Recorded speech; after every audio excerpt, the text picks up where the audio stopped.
This is Gemara in Beitzah Daf Yomi. All the learning for this week. The week of Concise has been generously sponsored as a zchus ilin neshama for Zahava Bas David Halevi.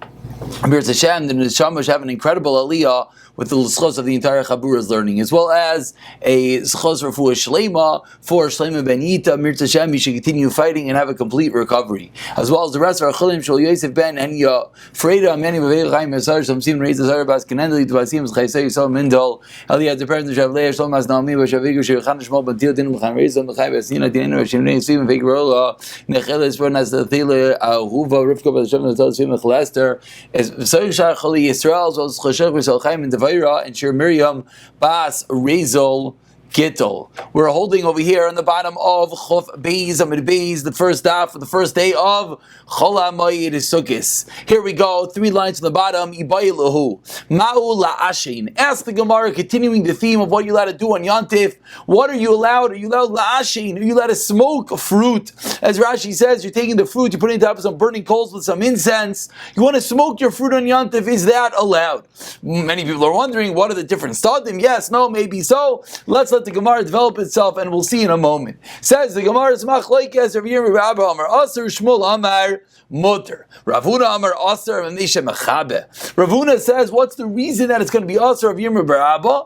The reason being the Misha Mechabe, that when you put the fruit and you're smoking on top of these coals, invariably it's going to drip, and what's going to happen? It's going to put out the coals. And as Rashi points out in the very bottom of the Amid, says Rashi, and it's einoi shave l'chol nefesh. Therefore, it is forbidden. And of course, at the heart of this discussion is the bigger discussion that we keep on having. Something that's a davar shave l'chol nefesh, you're allowed to do on Yontif, but if it's something that's not shave l'chol nefesh, then you are not. So says the Gemara, it's a problem because it's mechavek to put out the coals. Amrle Rav Nachman v'nei mamar mimnei shebavir. Why are you saying the issue is that it's going to put out the coals? Why do you say that the issue is because it's going to be kindling the spices as it cooks? Again, when you spread them on top of the coals, it's going to heat up and it's going to make them ignite. So why isn't that the problem? Says the Gemara, you're right. You have both issues. Number one, it puts it out, and number two, it lights it back up. Amar Rav Yehuda, says Rav Yehuda, also, if you're playing the spices on top of the burning coals, that's going to be a problem. Why? Because like we just said a moment ago, because it's going to put it out and it's going to rekindle it. But moving over to today's Daf Chav Gimel, Al Gabe Cheres, that's going to be mutter. If you put on a hot earthenware, that's going to be allowed. And the reason being is that when it's on the hot earthenware, nothing is going to be able to be extinguished, and by definition, nothing's able to be mevayer, kindled afterwards. It says the Gemara, Rabba disagrees. Why? Mishom the kamoilid reicha concept that we saw yesterday, the day before. Because what are you doing? It's moilid reicha. You're imparting a good smell into the earthenware, which is forbidden. Interesting drabbanan that we've learned about, that to make something smell good, it's similar to take that perfume and spray it on your clothing. That is forbidden. And the Gemara explains further. Rav Yosef kasa ashiraya b'yamentayva aser. That if you want to put this cup of silk on top of the on Yontif, so that it's going to get the fragrance, you're putting basically this cup with fragrances on top of a garment, that's going to some potpourri type of poopery matzif, you're putting it on top of a clothing, that's forbidden because you're making the clothing smell good. My taima says the same exact concept, you're causing it to smell good, which is a problem. Again, we've mentioned many times that the spraying in the air is allowed, to spray it on the garment, that is the problem. Ask the Gemara 1 second. 5 lines from the top.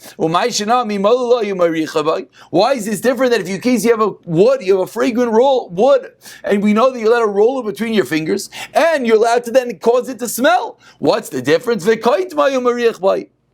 And similarly, you're allowed to cut off part of it and make it smell as well. What are you doing? You're creating a new fragrance. You're moilid reicha.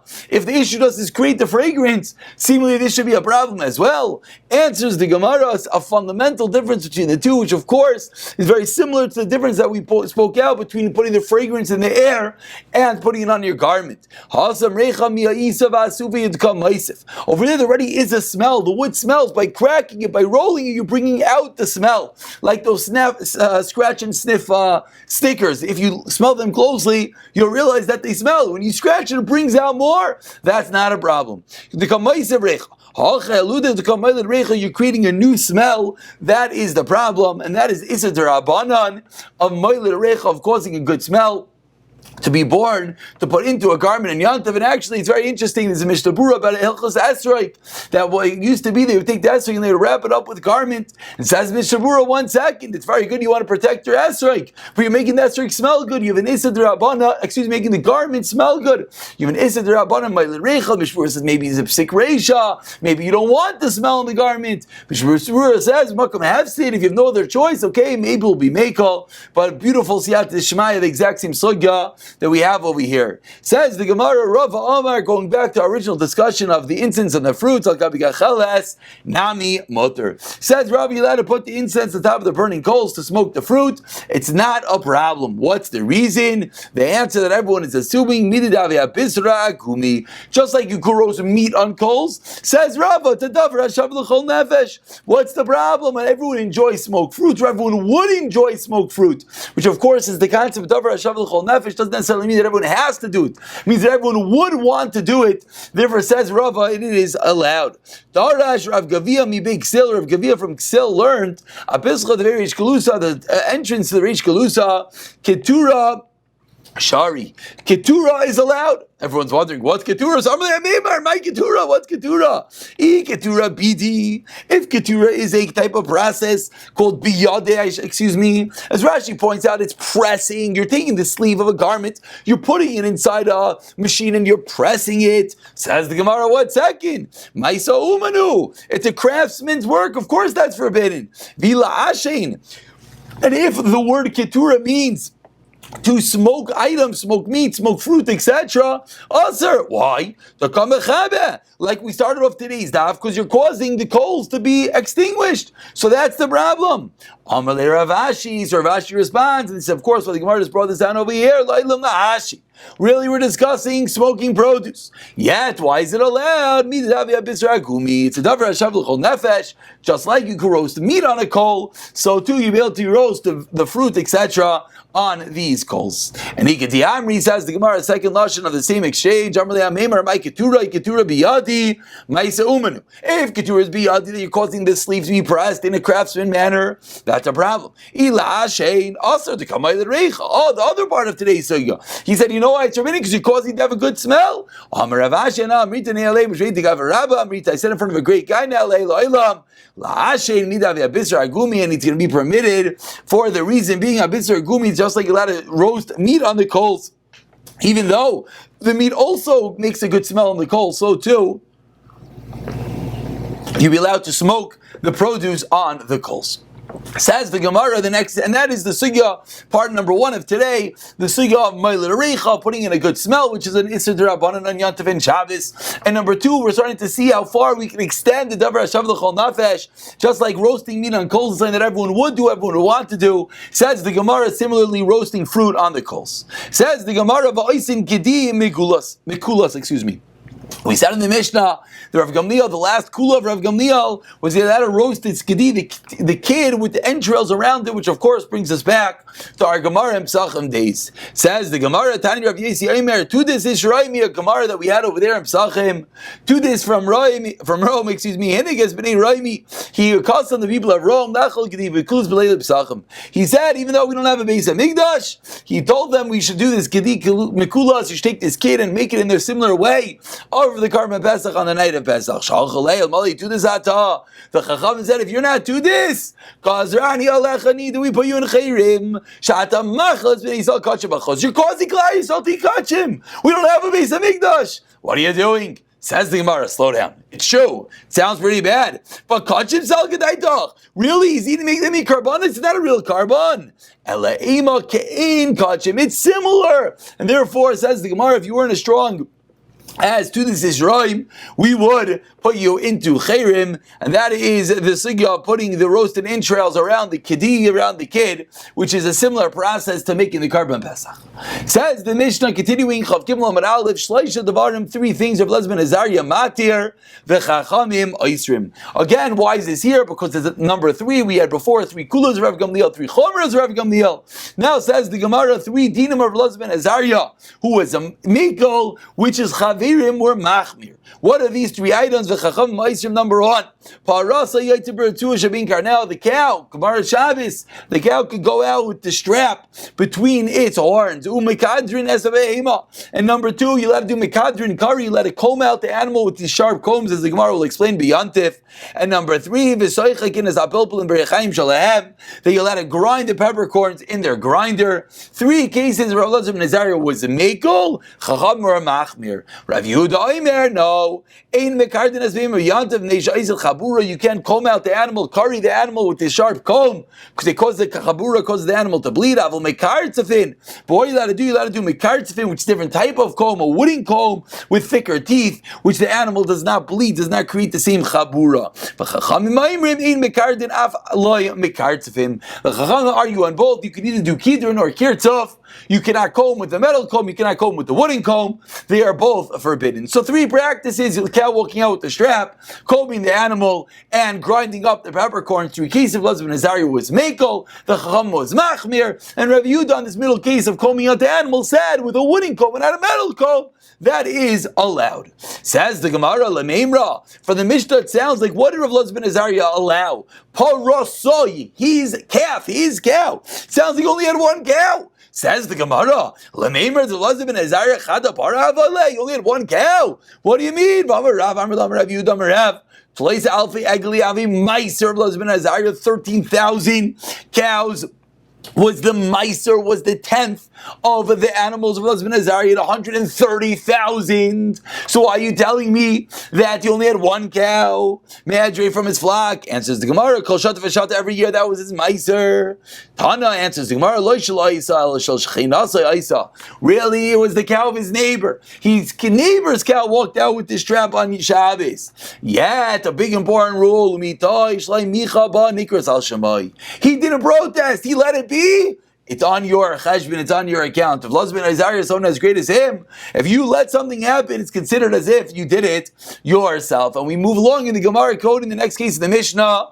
And we allowed to kidr, we let it comb out the animal on Yantif. Tanu Rabbanan says the Gemara, Ezeu kirud ve'ezeu kirtzof. There were 2 cases. The first time the Kamar Elazar ben Azariah said he allowed to do kirud. The Rav Yehuda said he could do kirtzof. Says the Gemara, what are these 2 practices? Kirud is kitanim. V'yisel chabura, it's smaller teeth on the combs and it creates a wound in the animal. Kirtzof is gedolim ve'yisel chabura, and that's where Rav Yehuda allowed it.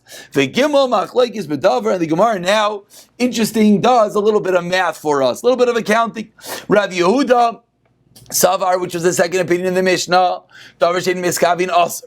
Really, Davar Shein Miskavin, an act without intent, is Aser on Shabbos. Miu, so why did Rav Yehuda allow you to do kirtzof with the wooden comb? Says the Gemara, Miu kirod kitanim v'yischabura. That's why it's forbidden, Davar Shein Miskavin. Kirtzof with the wooden comb is gedailim. It's a wider comb, v'yischabura. It's not for sure going to make chabura. V'loi, guys, we don't kirtzof out the kirod. So Rav Yehuda really agrees that Davar Shein Miskavin is forbidden. The reason he allows you to do kirtzof is he says we never made a gezeira. Opinion number 1 in the Mishnah. Rabban and Savri Rav Yehuda, Rabban knows like Rav Yehuda, Davar Shein Miskavin is aser. Not only is it forbidden, because we don't know, we make gezeira kirtzof out to kirud. We make gezeira on the wooden comb onto the metal comb. That was the final opinion in the Mishnah. And the first opinion in the Mishnah, on the first wide line, says the Gemara of Elazar ben Azariah, Savar like Rav Shimon, Davar Shein Miskavin is motor, and therefore Obein Kirud being kirtzof, Shari, according to Elazar ben Azariah, like Rav Shimon, both of them are going to be allowed. Amar Rava Paskins the Gemara Rav Nachman Amar Shmuel V'Arim Rav Nachman the Chudei Halacha Ki Rav Shimon. We pass like Rav Shimon. Everything's allowed. Says the Gemara. What does that mean? That means in the Mishnah we're passing like Elazar ben Azariah and not the Chachamim. Sha'arei, says the Gemara, Rav Elazar ben Azariah Moed Eloi. Rav Elazar ben Azariah hold like the opinion of Reb Shimon.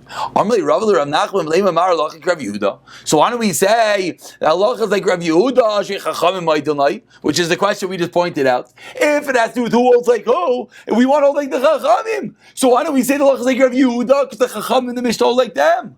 Amar lei, anak Reb Shimon's here lane number one.